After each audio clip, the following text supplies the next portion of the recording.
अथ नारायणसूक्तम्। ॐ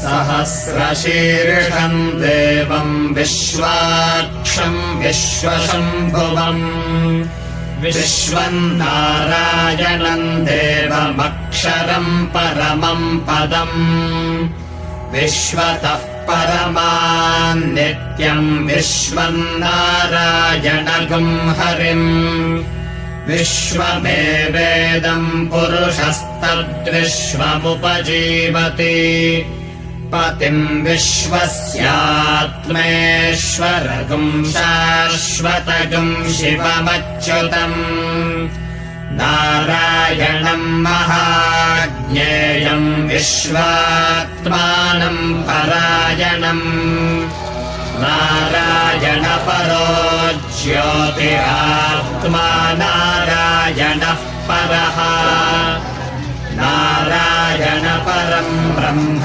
तत्त्वम् नारायणः परः।